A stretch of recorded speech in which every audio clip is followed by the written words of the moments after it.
su audio, apóyenme, por favor.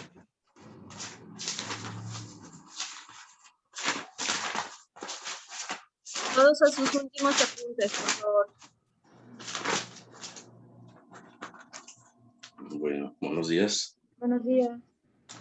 De lo que trató la clase anterior fue sobre la naturaleza de las emociones. Correcto, ajá. Y dice que muchos factores contribuyen en las emociones. Según Isard, declaró que una definición completa de la emoción debe tener en cuenta el sentimiento consciente de la emoción, que es el sistema nervioso, el cerebro, modelos expresivos observables de la emoción. Y vimos los conceptos diferentes de la emoción y estado de ánimo, que las emociones surgen repentinamente en respuesta a un estímulo, duran unos segundos o minutos. Okay. El estado de ánimo son, en su naturaleza, perduran durante horas o días. Y que las emociones primarias es el enfado, la alegría, la tristeza, el miedo. Y las emociones secundarias, la sorpresa, la ironía, temor, anhelo, aburrimiento, enojo, euforia, etc. Ok, muy bien. Perfecto. Entonces pregunto a todos los demás, ¿cuál es la diferencia entre emoción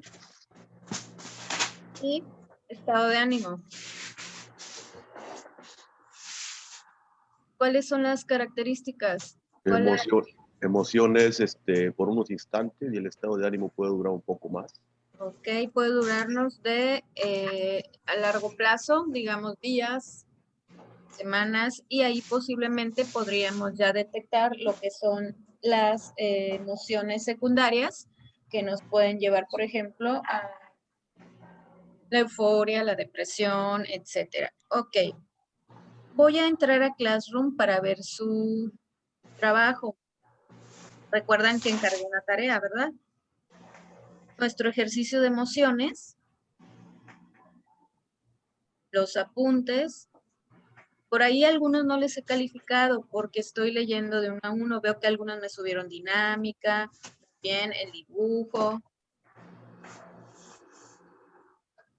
Y veo que está también ahora algunos trabajos, chicos, no se ven claros. Por ahí yo dejé de tarea, no sé si algunos lo terminaron, sus autoemociones con las que ustedes se caracterizan. ¿Sí recuerdan eso? Sí. Ok. Yo no recuerdo. ¿Quién no terminó en clase? Por ahí veo que algunos ya subieron, pero me faltan personas, entonces recuerden que hay que entregar a tiempo las actividades o de otra manera hay que mandarme un mensajito a mí para yo tener un poquito más de tolerancia con eso. Ok, entonces empiezo a explicar. Voy a hablar ahora, íbamos a hacer una dinámica, pero en la próxima clase la hacemos, en la próxima hora, para que no se nos vaya el tiempo. Bien, entonces anótense todos en el chat antes de que yo empiece, si alguien falta de los que van entrando. Y atentos, por favor, no escriban hasta que yo dé la instrucción para que no estén apurados con lo que estoy explicando y pongan atención. Ok, ya que nosotros definimos qué es emoción, qué es estado de ánimo, cuál es su duración, y ya podemos reconocer nuestras emociones, vamos a ver los efectos de las emociones en el habla. ¿Cómo es que nosotros inconscientemente también, en la manera de hablar, expresamos nuestras emociones? Existen investigaciones, chicos, sobre cómo afectan las emociones en el comportamiento y en el lenguaje. Las primeras investigaciones fueron llevadas a cabo con métodos científicos, pero en animales, primeramente, donde fueron descritas brevemente por quién creen que fue. Recuerden quién estudió el proceso de los animales. Vamos a hacer una pregunta. Exacto, muy bien, chicos. Pregunta de secundaria, primaria. Muy bien. Por Darwin, y él tiene un libro muy importante que se llama La expresión de las emociones en el hombre y en los animales. Ese libro, chicos, se lo recomiendo. Es muy parte científica, donde comprueban que realmente, pues la teoría de él, más reciente, que los efectos de estas emociones han sido estudiadas por investigadores acústicos también que han analizado la señal de la voz. Y no nos podemos negar porque creo que todos nosotros alguna vez, por ejemplo, nos han preguntado, ¿cómo te sientes?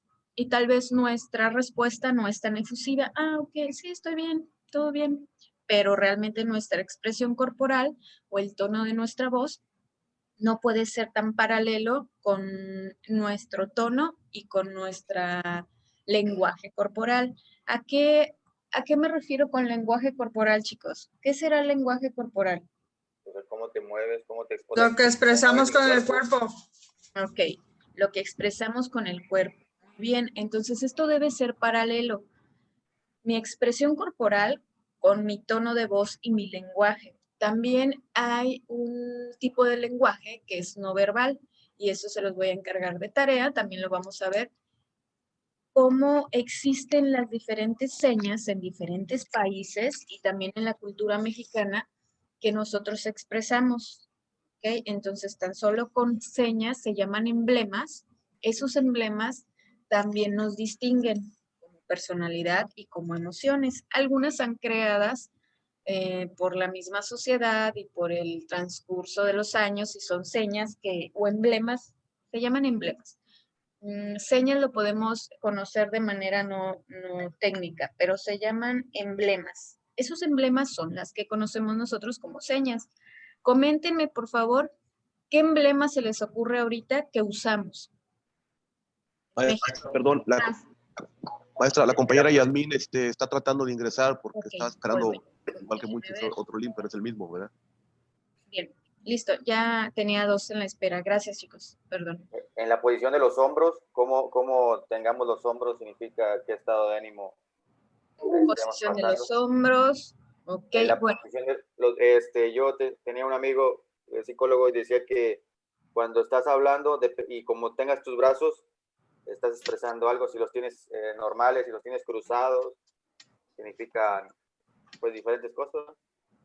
Por ejemplo, a mí también yo leí que cuando te muestras ante alguien, si tienes los brazos cruzados, estás demostrando como que ocultas algo. Sí. Y si abres tus manos, tus brazos, que se vean, estás demostrando interés y que eres una persona libre, más o menos. O sea, que no estás ocultando nada, vaya, que tienes tus manos libres. El tono y el volumen de la voz. Cuando estás parado y empiezas a mover mucho el pie o estás sentado y que mueves mucho los pies. Bien, pero esperen, se están confundiendo. Eso sí, ciertamente es el lenguaje corporal de nuestros estados de ánimo. Pero lo que yo les estoy tratando de explicar es que existen también señas que son parte de nuestra comunicación y ese tipo de comunicación se llama no verbal. Voy a poner un ejemplo. ¿Cómo es que nosotros decimos que nos gusta algo con una seña? Hacemos el ok. Levantamos el pulgar arriba. Exacto. Movemos la cabeza hacia abajo, tal vez.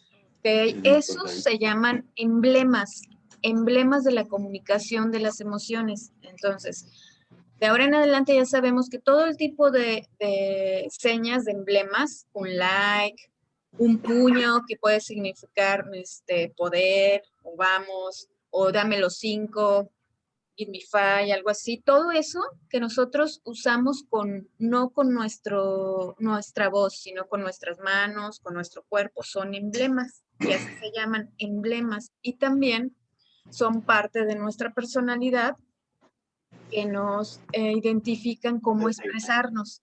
Por ejemplo, habíamos hecho un trabajo con otros de sus compañeros donde investigaron emblemas y donde si tú levantabas el brazo como ese emblema que es una mala palabra, se imaginan cuál, ¿verdad? Si levantas el hombro. De manga. Sí. Ya. Bueno, ok. Si nosotros en India levantamos ese brazo así, significa que estamos viendo la parte íntima del hombro de la mujer. Entonces, ¿por qué me refiero a esto? Porque existen muchos emblemas que no conocemos, los usamos en otros países, son igualmente malas palabras, pero con diferente significado. Chequen sus audios, chicos, por favor. Entonces, debemos conocer todo el tipo de emblema que utilizamos, tanto en nuestra persona como cuando tengamos la oportunidad o tenemos la oportunidad de viajar, existen muchos emblemas donde depende de la cultura y las creencias, es lo que nosotros formamos. Por ejemplo, denme un ejemplo de un emblema mexicano, que solo el mexicano lo crearon. Una seña, un emblema, que solo podamos ver en México y que en otros países no lo conozcan. ¿Qué podría ser? Pues Pensemos. Yo la verdad no sabía muchos hasta que los estudié, pero lo que quiero que identifiquen es que también el lenguaje con los emblemas es importante y debemos conocerlo, porque maestra, quizás el que levantamos solamente el dedo del medio de la mano, que viene siendo una grosería. ok, sí, exacto. Por ejemplo, ese en pocos lugares, ahorita a lo mejor ya se hizo universal. En Estados Unidos Sí. ya se maneja ese, maestra, el del dedo. Sí. Ok, pero existen ese tipo de emblemas que en otros países no son correctos o son positivos. Ejemplo, en India también las personas suben los pies a la mesa. O sea, estás sentado tú en un sillón o en la silla y subes tus dos pies cruzados. Para ellos es una parte de meditación. En México, ¿qué significa? Si tú Una llegas a falta de subes tus educación. pies, falta de educación. Entonces, esas maneras también son maneras de representar nuestra personalidad, nuestras emociones, nuestra cultura, nuestras creencias. Por eso es tan importante que lleguemos a conocer este tipo de comunicación en nuestra persona y también en la cultura. Bien, ok. Entonces, sigo. No anoten nada todavía. Entonces, chicos, pues Darwin, ese libro sí, por favor, si alguien tiene la oportunidad, léanlo, está muy bueno. Se llama La expresión de las emociones en el hombre y en los animales. Él lo publicó Darwin en 1872 y que él quería demostrar los efectos de las emociones en el habla. Cómo es que si nosotros utilizamos de una manera acústica nuestra habla, cambia el sentido. ¿Cuántas veces nos ha pasado que le preguntas a alguien cómo está, qué se siente, tienes algo, y si tú respondes con un tono más arriba, pues se crean confusiones, etcétera, etcétera? Entonces, estos investigadores de voz lingüísticas han estudiado efectos léxicos y por psicólogos también, donde ellos han conseguido identificar muchos de los componentes del habla que se utilizan para expresar nuestras emociones, los cuales para ellos decían que eran los más importantes: la duración, el tipo de voz, la calidad de voz, la manera en que nos dirigimos o cómo vamos a expresar, el valor del nivel de excitación cuando tú hablas o gritas o expresas una emoción de sorpresa, de enojo, de alegría, no sé, de tristeza, todas las emociones. Entonces ellos decían que era muy fundamental que el ser humano pudiera manejar este tipo de emociones, porque es muy importante pues a la hora de relacionarnos con los demás y con nosotros mismos. Entonces, ellos se dedicaron a estudiar eso y si ustedes pueden analizar cuando le hablamos a un animal, a un animalito, con un tono suave, cómo ellos tienen la capacidad de saber si pueden acercarse o alejarse. O, por ejemplo, si le gritas a un animal, se me ocurre, no sé, un perrito, y decirle, vete de aquí, hazte para allá. Tan solo con tus gestos y tus ademanes, tus emblemas, el perro puede sentir si se acerca o no. Entonces, eso es lo que Darwin hacía. Experimentaba primero en los animales y después, junto con un grupo de psicólogos en aquellos tiempos, que para ellos los psicólogos eran filósofos, en aquellos tiempos eran filósofos que trataban de estudiar a los seres humanos y eran los psicólogos, en conjunto estudiaban todo esto, el tipo de emociones. Y pues si seguimos analizando nos damos cuenta que tiene pues un sentido. En aquellos años ya se estudiaba toda la clasificación de emociones, empezando con los animales, como un experimento, como una investigación. Entonces, ellos hablaban de diferente potencia que debería de tener nuestra voz o acústica y decía que nosotros reflejábamos rechazo, o empatía, o temor, o sorpresa, cuando no sabíamos utilizar el tono de nuestra voz. Entonces, que también teníamos que saberlo manejar para podernos relacionarnos con los demás. Por favor, quiero que todos piensen en un ejemplo donde a nosotros nos ha provocado una mala comunicación el tono de nuestra voz. Un ejemplo, ¿cuándo nos ha pasado que el tono de nuestra voz no es elocuente con lo que tratamos de explicar? Denme Yo, ejemplo. maestra, Ajá, en mi dímelo. caso, a lo mejor cuando trato de hablar con mis hijas que algo que hicieron, creo que se me nota más lo molesto que en vez de hablar bien, ¿verdad? Y creo que ahí es donde, en vez de hacer una buena plática, mi tono de voz empieza a acelerar. Ok, por ejemplo, ¿en qué frase? Por ejemplo, ¿qué tratas de expresar? Pero que Pues que quisiera hablar con ellas de algo que han hecho mal o de decirles que se equivocaron o que la regaron. Y pues ya como que me empiezo, yo creo que al fin con la juventud, a acelerar un poco. Y ahí es donde mi tono de voz empieza a cambiar, ¿no? Ya empiezo a decir otras cosas que no debería de decir. Ok, bien, también, gracias Luz por compartir. También en mi vida diaria, también trato, por ejemplo, si mi hijo se cae, en lugar de decirle, a ver, ¿qué te pasó de preocupación? Y según yo estoy expresando preocupación, grito. Entonces digo, ¿pero por qué si te dije que no te subieras ahí? Y confundes tú al niño porque él piensa que lo está regañando, pero tú tratas de expresar que es preocupación, ¿no? Sí, que es Entonces, preocupación. claro, él se asusta más por mi grito, porque yo, pero es que te dije que te va a pasar algo y mira, te lastimaste. Es preocupación, pero ahí nos damos cuenta que al ser humano, en este caso a mi hijo, le estás proyectando un tono de voz que no es paralelo con tus emociones. Entonces es lo que tratamos de manejar en esta materia, conocer nuestras emociones, identificar, ¿sí? Hay otro punto que me pasó a mí alguna vez en Estados Unidos, trabajando allá. Andan los del DF, los chilangos, vaya, con perdón si alguien viene de allá. Los chilangos, ya ve que ellos tienen un tono de voz muy suavecito, muy quedito. Ellos siempre han dicho que nosotros los del norte hablamos acá golpeado, que no sé qué. Golpeado, exacto, sí. Yo me acuerdo que llegaba y le decía yo, trabajamos en construcción, le decía, oye, haz otra máquina de mezcla, por favor. Y luego me decía, no me grites, carnal, aquí estoy enfrente. O sea, yo le digo, no, así hablamos nosotros, estoy hablando bien. Pero como que se molestaba porque pensaba que le estaba gritando. Yo creo que también nos tiene que ver en algunas regiones del país que pues, tienen otro tipo de timbre de voz que ellos lo pueden tomar a agresión, cuando no es así. Exacto.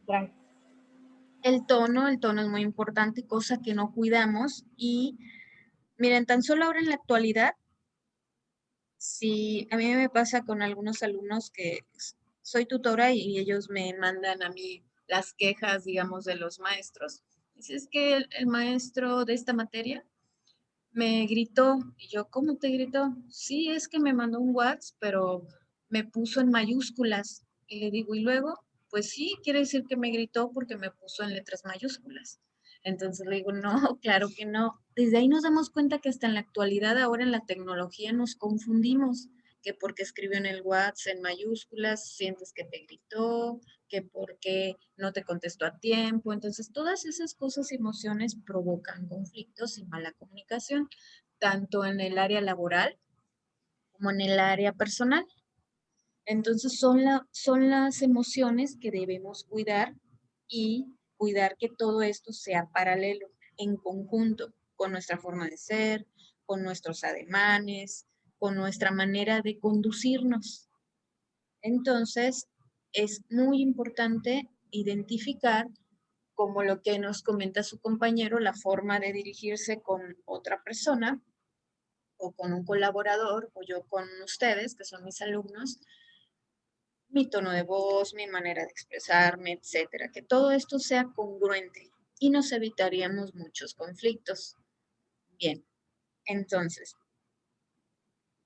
Existe también la motivación y una de, de las motivaciones son dentro del área laboral o dentro de nuestras metas y objetivos. Es un punto que también tenemos que hablar dentro de este programa. Todo lo que son las emociones y qué nos motiva a nosotros como seres humanos para,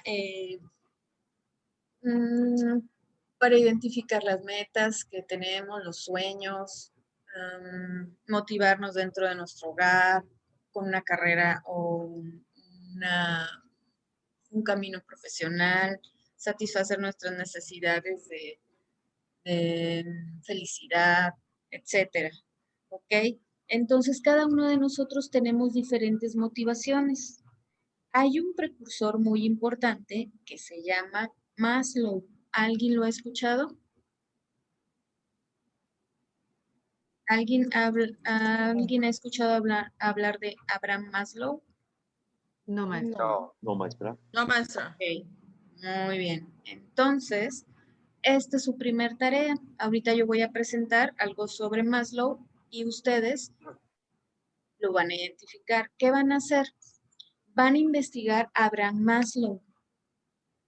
De hecho, ¿Cómo se al escribe? buscarlo, se los anoto en el chat. Ok.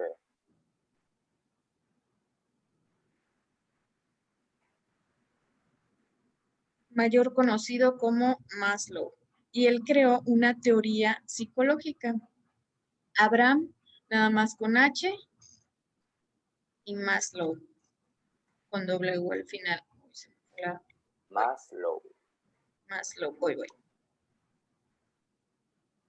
Maslow. Ahí está.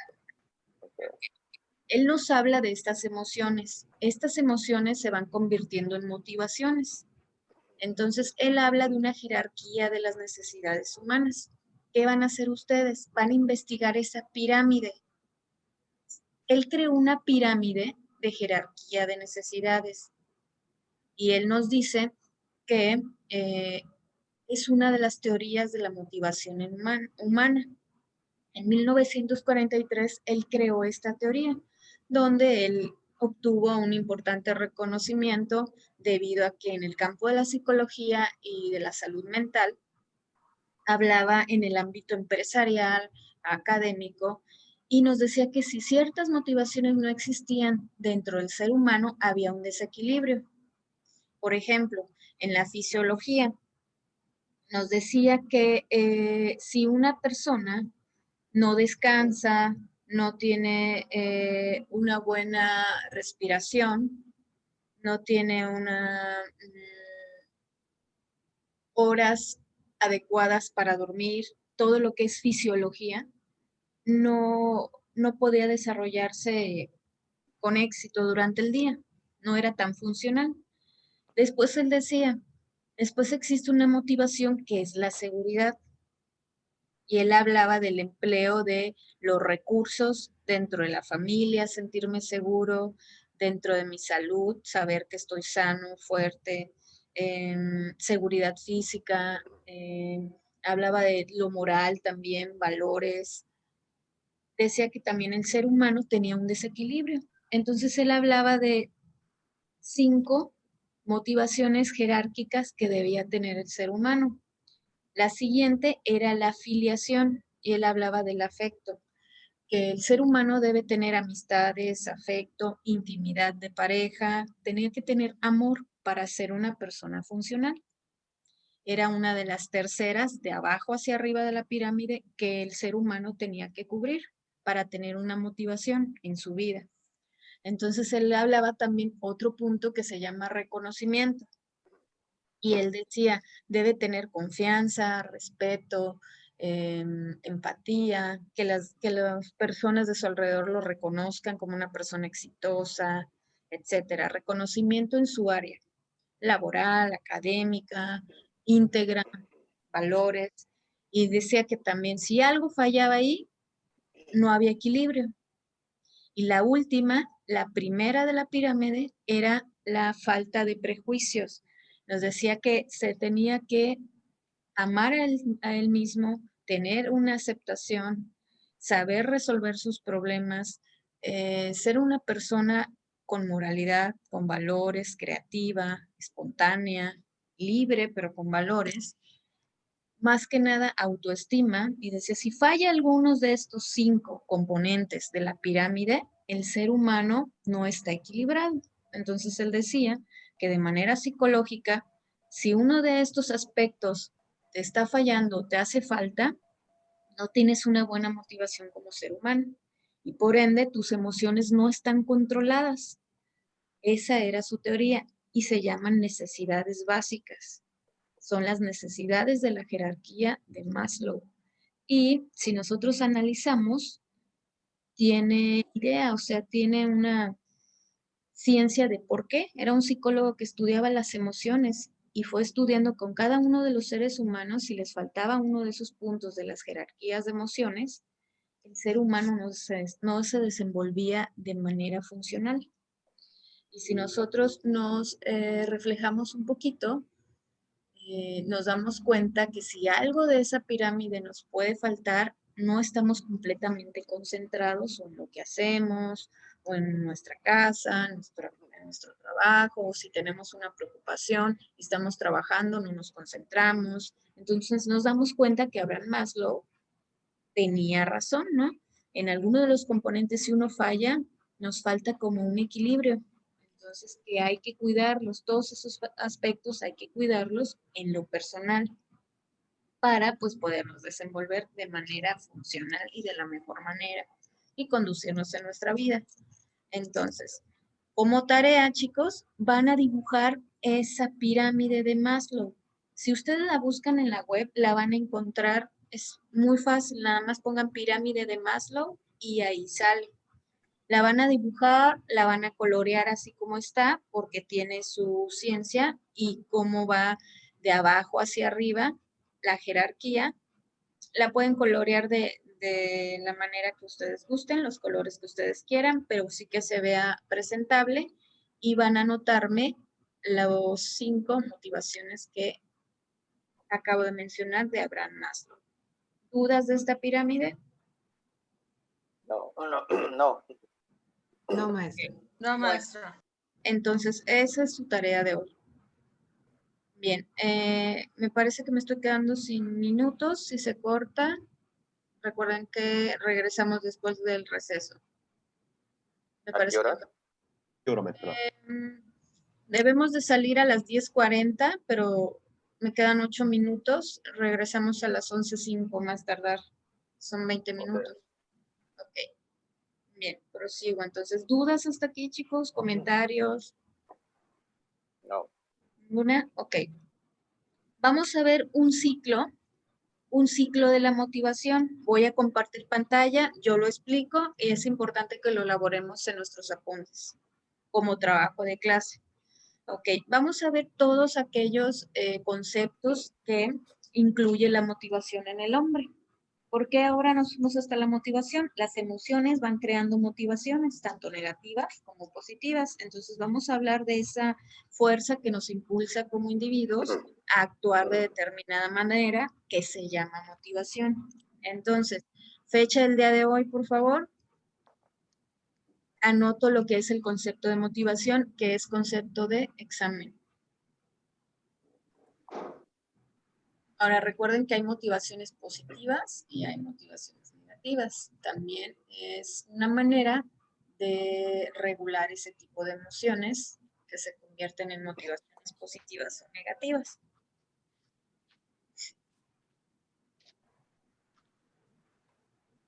¿Usted va a dictar el concepto? Motivación. Fecha el día de hoy, motivación. Fuerza que impulsa. Fuerza que impulsa.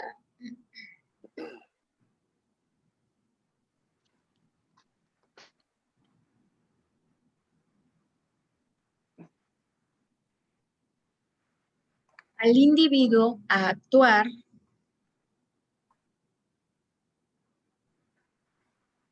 fuerza que impulsa al individuo a actuar de determinada manera.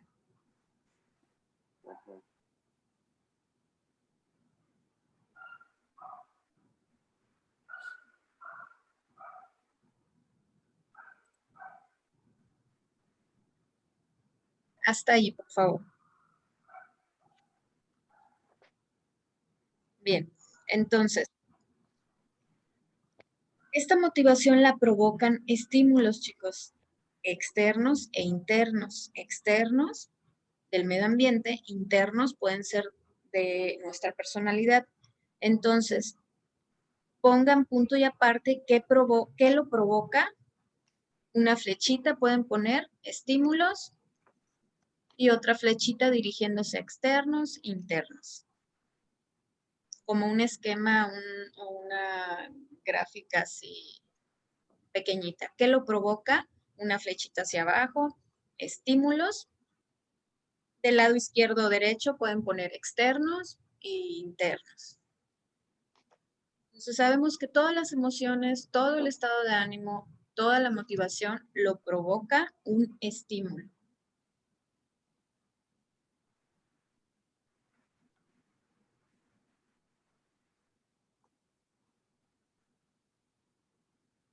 Repito, todo bien.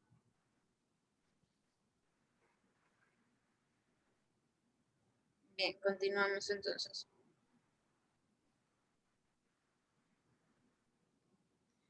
El comportamiento, chicos, entonces, de una persona siempre tiene un objetivo. Siempre, siempre todo lo que es nuestro comportamiento siempre va a tener un objetivo. ¿Ok? Y siempre proviene de un estímulo que causa. Entonces, la necesidad o deseo o tensión de inconformidad la sientes como estímulo y tu objetivo se refleja en una conducta o en una forma de hablar, una forma de actuar. ¿Okay? Entonces, debe existir un estímulo que provoque ese deseo, esa necesidad, esa tensión, etcétera, y después proviene la conducta, lo reflejas. Entonces, siempre va a existir un objetivo. Entonces, voy a compartir un ciclo motivacional donde ahí nos explica cómo del estímulo viene la motivación.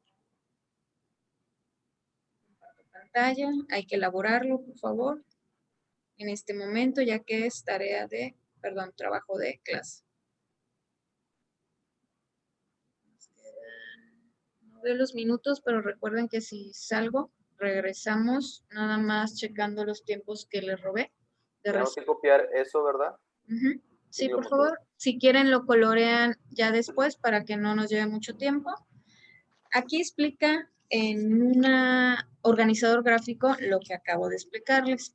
Vean, debe existir un equilibrio interno dentro de nuestra personalidad, dentro de cada una de las personas. Hay un estímulo. Ese estímulo provoca una necesidad. Hay una tensión, puede ser una emoción positiva o negativa, eso se quiere tratar de decir aquí con tensión, y se dirige a un comportamiento o acción, una forma de expresar o una conducta, un hecho. Y al final el resultado es la satisfacción. Entonces, este es el ciclo, cómo ocurre esa necesidad, esa motivación, esa manera de expresarnos. Por ejemplo, si yo me enojo, debí de haber tenido un estímulo, una causa que me provocó la necesidad y en sí me llevó a la tensión y de otra manera me llevó al comportamiento, a la acción de mostrar que estoy enfadada y después pude satisfacer mi manera de expresar mi enojo. Siendo más positiva, obviamente, nos vamos a un estímulo, algo que me agrade mucho, que me provoque sonrisas, que me provoque alegría, por una necesidad, se convierte en una emoción positiva en lugar de una tensión. Yo lo expreso con un comportamiento o con un gesto o con un lenguaje corporal, tono de voz, que es mi acción, y al final tengo la satisfacción y el resultado que es una emoción positiva, una sonrisa.